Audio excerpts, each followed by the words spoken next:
take a look at Dracula. Enjoy. Okay, no, put your phone down. No, hold on. Series 1 to 4 Blu-ray for £35, mate. We've got viewers. Okay. Hello there, people of the internet, and welcome back to another Nerd Central video. In today's video, me and James are going to be taking a look at and discussing a little bit of a review. I'll probably tag a bit of an actual, just like overcase bit onto the end of this, but we're going to be taking a look at and reviewing Big Finish's adaptation of Dracula, starring Mark Gatiss as Dracula and all these other people as well. No one knows. Cast. I'm not going to say all the names out because it'll take forever. But yeah, let's start this video. So then, Dracula, the story of the age-old Lord of Darkness vampire. Now, just a little bit of background. What do you actually think of Dracula itself? Just like the concept of, you know, like... The vampire, like obviously Dracula's a vampire. I think it's strange. I like to think it, obviously it's made up, but I like to think it could be real. Yeah. Not as in, oh, Twilight and Edward and no. all that, like, oh, Team Edward! They're not like that. No. Just, in general, like, I like the idea of it because it kind of gives you something to feed on it. And have you ever actually read or had a look at the original story of Dracula? Is that by Bram Stoker? Yeah. Not Bram off of Game of Thrones. No, it's not Bran, it's Bram, isn't it? Oh, yeah. It's a win. Yeah. That guy. I've read bits of it, not fully. I know the story. Yeah, it's a probably world famous story. Do you actually like vampires in general? Do you like? Well, I do like vampires, but I don't like the Twilight vampires at all. No. Editing some sparkles off it. No. Yeah. Not the sparkles. Not that I've got anything against people that like Twilight vampires, because certain people who like them, I don't mind that much. But no, but if you're gonna analyse vampires as species, I think the monsters that haven't been like looked into that good, if you know what I mean. Yeah. Because the best thing we've had is Dracula. Yeah. There's nothing been anything other than Dracula that's been more well, yeah, but it's like films, isn't it? yeah, but you know, from the Dracula story. Yeah. I mean, obviously you can't do, but do you know what I mean? Like, they're completely different. If you know what I mean? It's Blade and Twilight are not exactly Dracula, are they? No, you're not going to see. You're not going to see a whole story about him trying to invade Europe. Yeah. Get a hold of it in Blade or Twilight. Can you just imagine Blade ending up in Twilight, just like... I'm here to hunt some bitches. Fuck my brain, motherfucker. I'm Team Edward, suck my brain. Just Bella there going, Edward. Yeah, I've never seen them movies. Oh, I'm very curious on that. So I want to see how bad they are. I watched them with my sister. Ugh.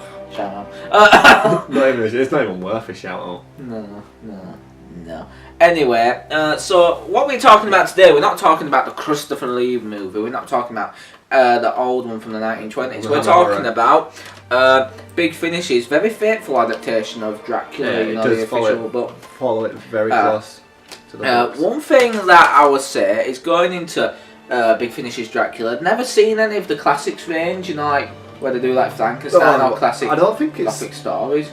To be fair, I don't think there's that much in the classic range. Not as in, decent quality, because from what I've heard, from Dracula, it does sound like a decent quality, and I'll probably pick up Frankenstein when it's eventually out, I believe it. No, it's not. No, it's already out, isn't it? Yeah, so we'll get it one day. I'll probably get it when I come back from holiday when I can afford it, because, you know. When it comes to classic books, there are a lot of them, but there's only a few. But yeah, in the audio ones, there's like the Phantom of the Opera and stuff like that, and it's like, not really. Yeah. And then that came out, I knew straight away, I'm getting it. Yeah, because it's mad on Dracula. Yeah, I like all that. Like, just like when I heard that teaser trailer of Mark Gatiss being like, "Whoa, the hunger the story feeds." Yeah. You know, like proper Transylvanian accent. Well, it was a bit rusty, but it was good. Yeah, and I don't know, it's just really sort of captured like what I expected, the gothic atmosphere when I think of, you know, like vampires to be like, and yeah, so I just went and bought it, and it's 20 quid, and you get quite a bit for it. Like, you get 3 hours, let's be honest. Yeah, you get a 3-hour story. It's a bloody long one. We listened to it in one sitting. Not realising, let's be honest. Not realising it's meant to be split into 3 episodes, 3-hour long episodes. It was like 12:30. We started at like... We started at like 9 or something. But yeah, you also get like extra music stuff. I'll go over this in the end bit where I just do a little product review. But anyway, on to the actual story itself. Now, I've seen like the Christopher Lee versions of Dracula. Yeah, I've watched Christopher Lee. I prefer some of the sequels like Skies of Dracula. But when I were actually watching all the Christopher Lee ones, I'm like, Christopher Lee definitive Dracula. Well, he was born on when Dracula first came out. Yeah, he was born the day after. No, he was born on the exact day Dracula was created. Like when it came out as a book form, he was born on the exact day. And that opinion still holds true. But I have to say, out of all like the versions of Dracula I've seen, I think Mark he had something kind of new to it. I don't know why, because it sort of. I know what you mean. It felt like a foreign, like. It felt. Sorry, we just. Now that kind of works with the video, like, so just movement around from upstairs, not knowing who it is. I'll probably edit this bit out, who knows. Oh well, but yeah. Yeah, it's sort of, I don't know, it's sort of, things are sort of, I don't know. But what it does is it brings his own like portrayal of Dracula. Yeah, I think. But he also keeps that Christopher Lee feel. Yeah, like he's trying to basically, if you don't know, in the book he's written as a Transylvanian like sort of like nobleman, and you can really get that aspect here, because even with Christopher Lee's one, as good as he is, I never really got the feeling he was some sort of foreigner. That one more, because I mean it was Hammer horror, wasn't it? So it was more of a type of a shock. It was there wasn't more going into detail about the actual story behind it. They were just more like, oh, this is Dracula. Let's tell a bit of like a short story about him and kill some people. Yeah, they were good. But it's like with this, I really got a sense that there was some sort of past to Dracula. Yeah, like, and because for instance, when in the start of it, he when they're going about all his what they're called, what's the word I'm looking for? You know what I'm on about? Is when they come to your country, he has to follow their what's the word? Traditions. That's it. Yeah. And it has to follow their traditions, and you're like, well, yeah, you can understand why. Yes. Come to his Transylvania, and it's sort of hinted at throughout the book and throughout the audio, in fact, that as Jonathan Harker I actually consider this to be the best part of the story. I consider disc 1 to be like the best part, like where you're in Dracula's castle and it's basically just Jonathan and Dracula, and basically throughout that, you get all these like meetings, and Dracula is really being one creepy son of a bitch. He's proper creepy, isn't it? It's just like, you expect like loads of servants to be around, but then there's no one there, and then it's like. For instance, they're at a table out there, like having a meeting. I won't say what it's about because that might ruin the story somehow. But they're in a meeting, and obviously goes, "Oh, your food's ready." Yeah. And Jonathan just goes, "How do you know that? Did you get your servants?" Or I have my servants. But then no one brings the food out, or it's just there. It's just there. It's just like, literally. And like just how he sort of like, even when Jonathan arrives, he sort of seems friendly, but he sort of like seems to be looking down at him, and it's sort of like you know that he's up to something, because he's sort of like, I have to be away for a while. Yeah. I sort of have business to attend to. What were you gonna say? I got the feel when that scene happened. Yeah. That. I mean, yeah, it's all part of a big plan, but you got to feel like he actually knew why Jonathan. He actually expected Jonathan to be there. He knew. Yeah. He knew. Well, it does invite him, doesn't it? He organised him there, but do you know what I mean? He knew exactly. He knows that he's sort of planning. Yeah, he knows. Jonathan don't know, but Dracula knows exactly what's going to happen. And you get sort of the feeling that it's like with how the villagers talk about him, that Dracula's been at this for a long time. Yeah, because all the villagers want him off, don't they? Just say, just go back. It's not worth it. It's like, it's so creepy. Like, there's a bit. It's not a big spoiler, but Jonathan, he's giving himself a shave, like in a mirror. And like Dracula startles him and he accidentally cuts himself a little bit. Yeah. And it's just, this is one of the best bits, because throughout the second and third disc, Dracula doesn't appear as much, and we'll get onto that later. But throughout the first disc is where he's most prominent, and one of the best bits with Dracula is like, oh, you cut yourself shaving. Can you see the blood? It trickles. Yeah. It trickles down your face. You kind of see him. You can sort of imagine him sort of just like looking closer. Yeah. Like the blood. I don't tell him anymore because it might spoil it a little bit. But you can imagine him like getting a bit like that Christopher Lee thing. If you've seen Skies of Dracula, it kind of focuses when he sees blood or whatever. You can see it on his veins. It kind of focuses, and you can see it get its bangs out. It's such a good film. It's sort of like, it brings it right. Sort of like, it makes the Count feel like an old man, because some of that is, I think it's more in the book, because I don't think they focused on this in like any of the movies, but it starts off as like a really old man, apparently, he's all white and grey, but then as the book and the audio goes on, he gets younger as he feasts on more. Yeah, as he gets more people, as he kills more people, he gets younger. Yeah. And in this thing, it does kill an awful lot of people. It doesn't. Well, it doesn't first in the. It don't kill so much in the second and third, but in the first half. It seems more to be like manipulating stuff in the second and third disc.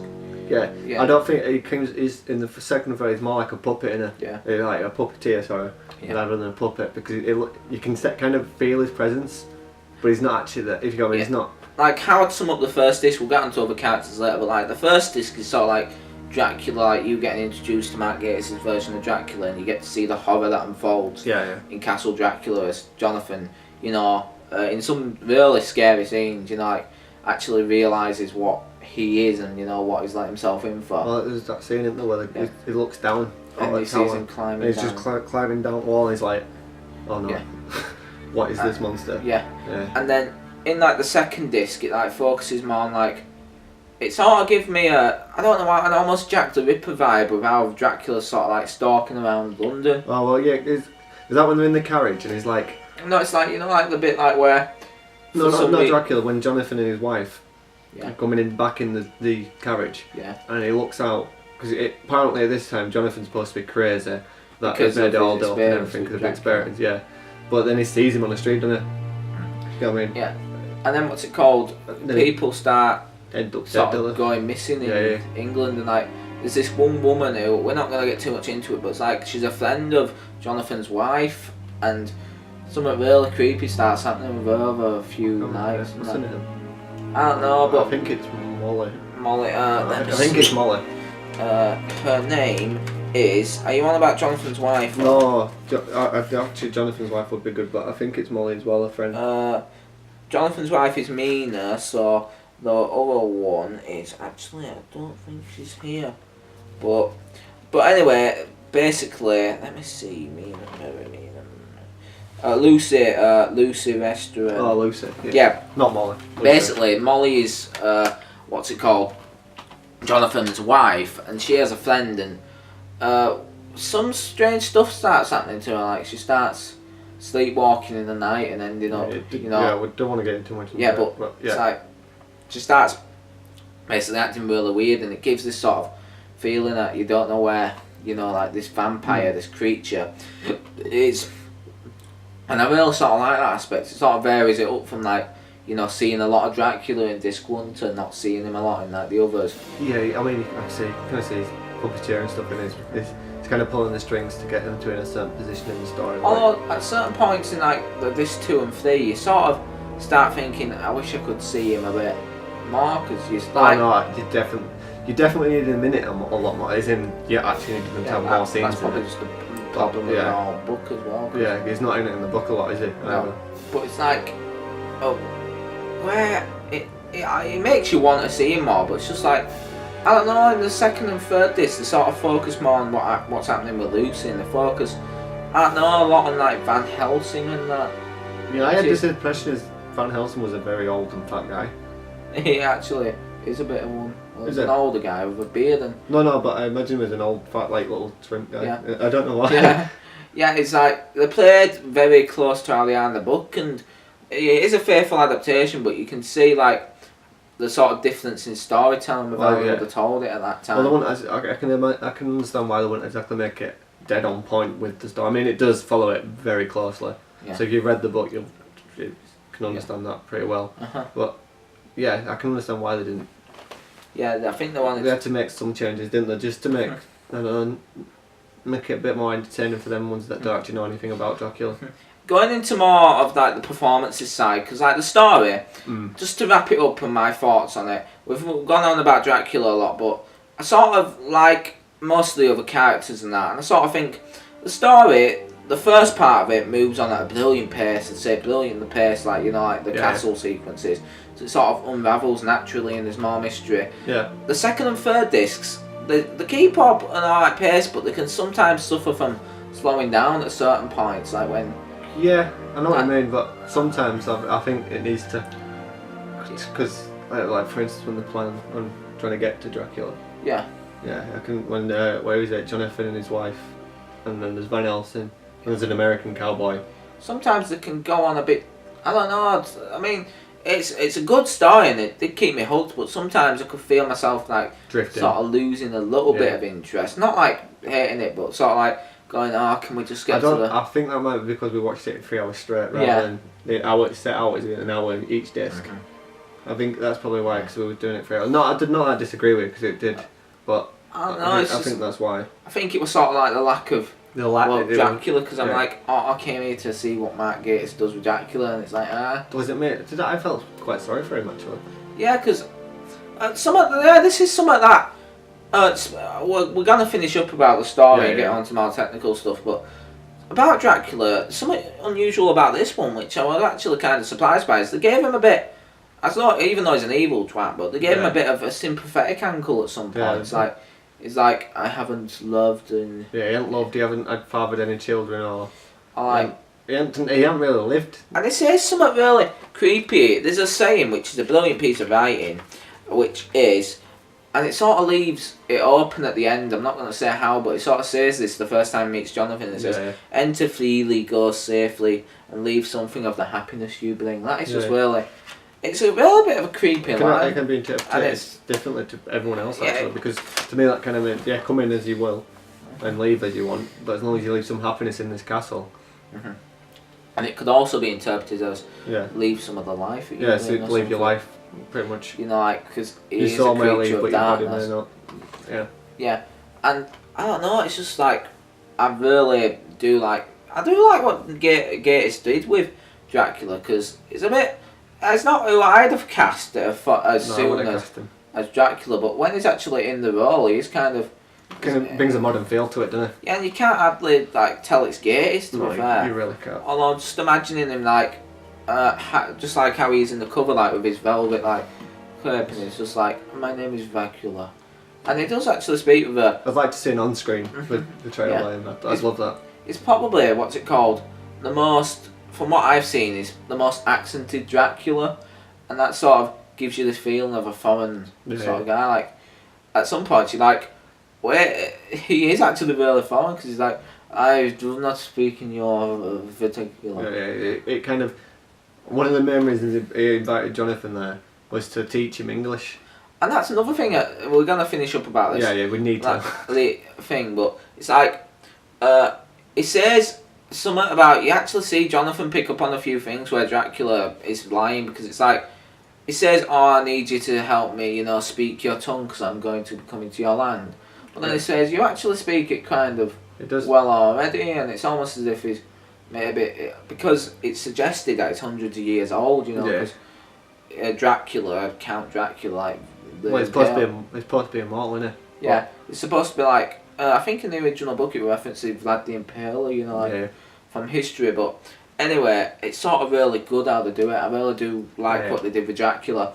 And with all the other characters are good, like Jonathan, you get to see his descent into I think if you had to name like the 3 of them that was most memorable, it would be Jonathan, Dracula, and his wife. Mina. All the others were fine, but they just weren't as memorable. They were like the standout performances. And that, because I didn't really think, even though it was good and serviceable, I don't think Van Helsing was anything to write home about. Or no, he wasn't. The only other character, I can't think of his name, but the American cowboy. Percy. Was it Percy? Yeah. Yeah, well he was pretty good actually, Percy. Yeah. I won't say he was memorable, but he was good. And by the way, just before we finish up with the story, we're not going to get into spoilers, but we were both a bit thingy about the ending. It just seemed rather abrupt. I mean, it's a good ending. But it's a good ending, but it just seemed to be like, we're getting close to the final thing. And it's done. Oh, he's dead. Which could either mean one of 2 things. They could try and make it into like a little series. Yeah. Like they've done with Dorian Gray when they did the picture of Dorian Gray and then made that into a series. Or they could just end it there. I mean, the book does. They do sort of end it on a bit of an open ending, don't they? So I reckon either they're going to do something with it, like try and turn it into like a mini-series. Or it's just how it is. Yeah. Now on to performances. We've already spoke about Mark Gatiss as Count Dracula. He was fantastic. Really channeled a lot of Lee in his performance, and he even said, I was just reading the behind the scenes notes a while ago. He said, Mark said, I've been rehearsing this role for 34 years. Yeah, or 43 years. You can definitely tell it. Okay, you can definitely tell he wanted to play that. If you don't know Mark, I only know him mostly from Doctor Who, but he's actually a really big fan of all the Hammer horror. Stuff. But he's breached into Game of Thrones as well, hasn't he? He's been all over the shop, isn't he? Plug for Game of Thrones. We like Game of Thrones. That's too right. He's a member of the Iron Bank, but we won't get into that. Iron Bank of Bravos. Yeah, Bravos. And yeah, like, what's it called? Mark Gatiss' performance was excellent. The guy who played Jonathan Archer, I thought he was quite good. You know, like... Definitely, I'd agree with that. It was... He brought something new to it. Like, it was a really good British accent he was putting. I mean, he was British, I think. You could actually tell, like, the panic that was going on. Yeah, because it's audio. All you can hear is the voice.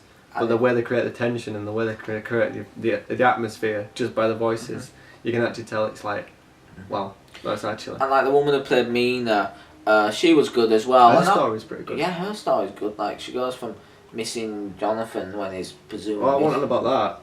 I want about, do you know, near like middle. Oh yeah, Lucy. Yeah.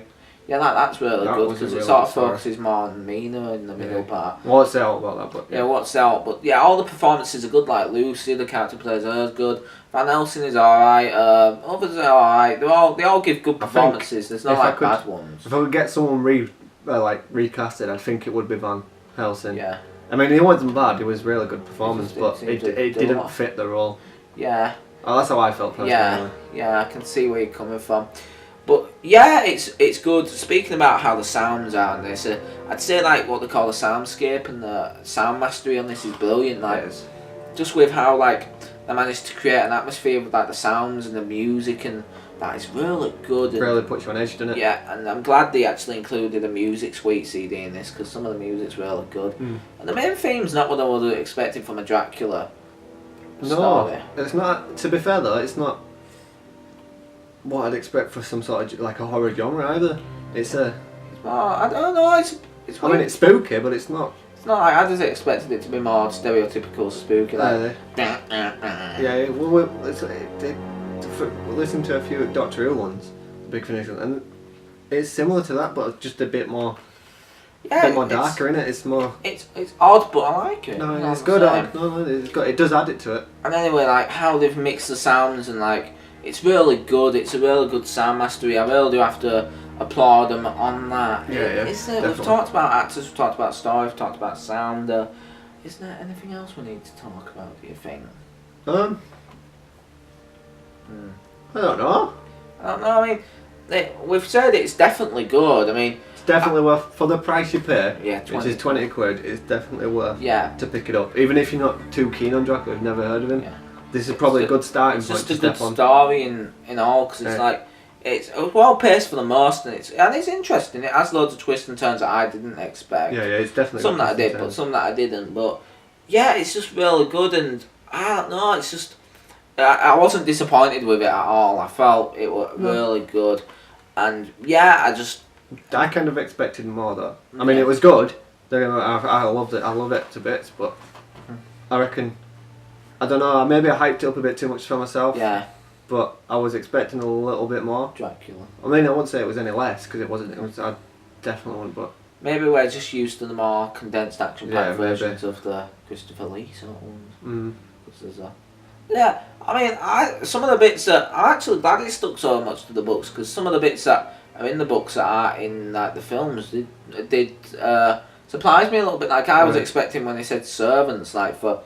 You know the guy who's in like the first Dracula film, the guy Patrick Troughton plays. Yeah. I'd thought Igor. Igor. Igor. I'd thought he'd have been a part of the books, but no, there's no Igor.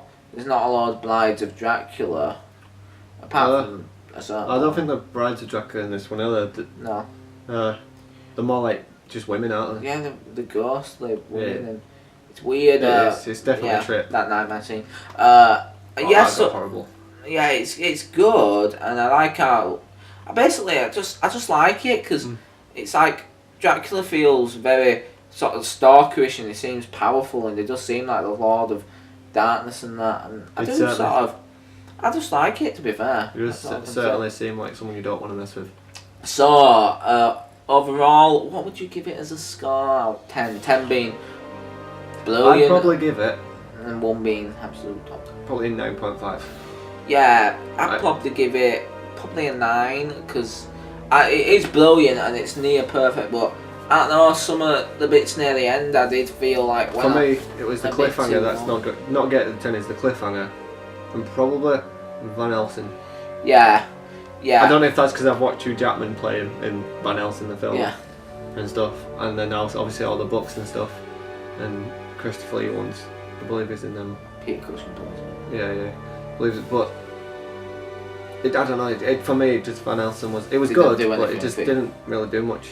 Yeah, most of my complaints and things are the same, but I think we can all agree that the sound design, it's brilliant, and the atmosphere in it is top notch.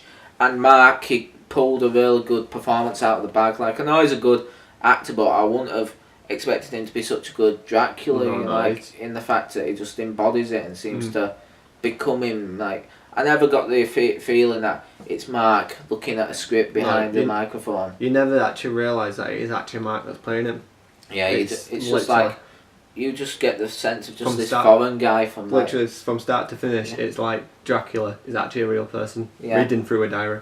And it's brilliant, and how it's presented as well. Just a little note on that, brilliant way, because it like utilises the book's formula being mainly diary entries, and because it's basically mine. What's it called? Mia, his wife. You know, Jonathan's wife.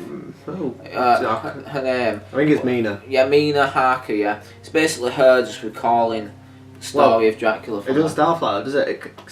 If I remember rightly, it goes from Jonathan. It starts with a little thing. It goes from Jonathan's diaries when he meets him and stuff. Yeah. Then it goes all the way into Mina then. Yeah. And then it kind of switches between both. It's weird. I don't know whether you missed this though, but you know, just before the actual main title sequence, like the beginning one, there is a little bit like where Mina's like, "These events I am going to recall to you are from diary extracts from everybody in the Jonathan story, Harker." And she says, I have enabled to call this entry Dracula. It's literally it's like he's describing the actual book. Yeah, and it's a real cool sort of what's it called? It's a real cool concept, and like how it ends is a bit fourth wall breaking with how it's like. I'm not gonna say it. No, don't start to do good. Yeah, it is really good though, and I do sort of like it. It is really good. And yeah, I would give Dracula a 9 because it's just a really good audio production for Big Finish, doing brilliant work again. Definitely. And definitely look into the classic range. Yeah, and I would say that I'm going to look more into them because I'm probably going to pick up the Picture of Dorian Gray, maybe Frankenstein. I reckon I'm picking up Frankenstein. Might even pick up Phantom of the Opera just to see what's like. Because Phantom of the Opera. That's really bad opera. That's really bad opera. Yeah, anyway, this has been our discussion of Big Finish's Dracula. I would definitely recommend you go to pick it up. It's on the price now, £20. I don't know whether that's going to go up because sometimes you'd be mad not to know it's web special in it. You've got about another week or two, maybe 3 weeks, and then it might shoot up to like £40. But I don't know. That's normally how it goes. Yep. So. I recommend that you get it if you are a fan of horror or Dracula or just any sort of or just if you want to know about Dracula. Or if you just want to know any classic literature but you're not really good at reading if you don't classic literature it's written, because sometimes it can be a bit the book, there is, I think I remember right, there's some like sort of like oldie world, old like Transylvanian words, and it's written. It's quite a hard read. Yeah. So if you just want an audio rendition of it and you don't want a typical audio book, then pick up Dracula from Big Finish. You don't want to spend months reading. And I would say that I hope you've enjoyed our discussion, and leave some of your thoughts in the comments below. Hello there, people of the internet. Sorry about that little jump cut. It's just like the camera sort of reached the end of its filming sort of time limit, so we had to sort of cut out the last bit. But we just kept on going on about go subscribe to Nerd Central and all that. But anyway, this is the part of the video in which I talk about the packaging. It's going to be a quick one because this is going to go on for ages as it is, so I'm wanting to sort of keep it a bit shorter. So anyway, if we take a look at how it's presented, you can see it's presented in this sort of double CD thing instead of just a single. On the front, it has Mark Gatiss as Dracula with a nice red eye, and he's sort of like grasping away from the light, and it's sort of very nice. I sort of do love the cinematography on this, or the photography. It is real nice. You can see Mark Gatiss and some of the other names are involved in Dracula, as well as Big Finish, Wheel of Stories, Dracula in this nice sort of yellow logo at the side with Bram Stoker's name above that. On the back you can see a little snippet of that cover. 4-disc set. You can see the barcode there and the blurb on what the story is, and then just a little bit on Mark Gatiss, and then you can see me in the camera. Hello! On the inside you can see it is 4 discs, 2 on each side, with the discs having this bit of the cover again with Dracula. Then they all have episode 1 and 2 on, depending on what episode they are. If you take the disc out, you can see an advertisement for Frankenstein here, which me and James want to listen to, so we'll probably be reviewing that at some point. Then on the other side you can see the booklet here, which has a picture of Dracula on. And then on the back, it has a quote from the story: "Enter freely, go safely, and leave something of the happiness you bring," which is a very nice quote.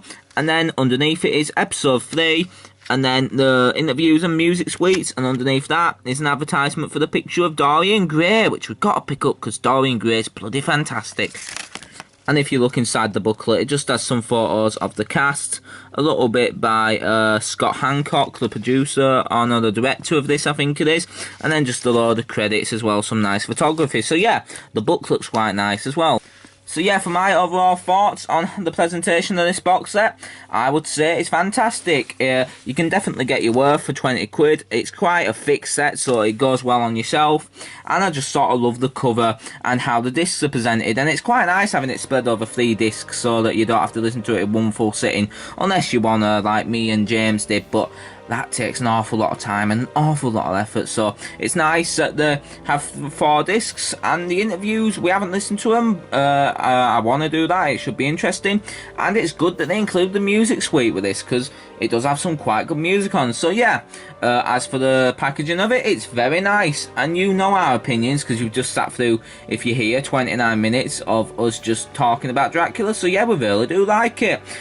Comment down below, you know what to do. Tell us your thoughts on Dracula. Do you have it? Do you want it? What are your just thoughts on Mark Gatiss' Dracula? Tell us down below. Click the subscribe button on your screen if you want more Nerd Central videos. Check in the description for links to the Facebook and Twitter groups in order to keep up to date with the channel and me, Michael from Nerd Central, and there'll also be James's Twitter down there as well. And also check out Coco Jacko's channel. He's the guy who did the artwork and etc. And yeah, this has been Michael from Nerd Central and James from Nerd Central. Thank you for watching, and we'll see you next time with another video. Goodbye, my dears, and thanks for watching.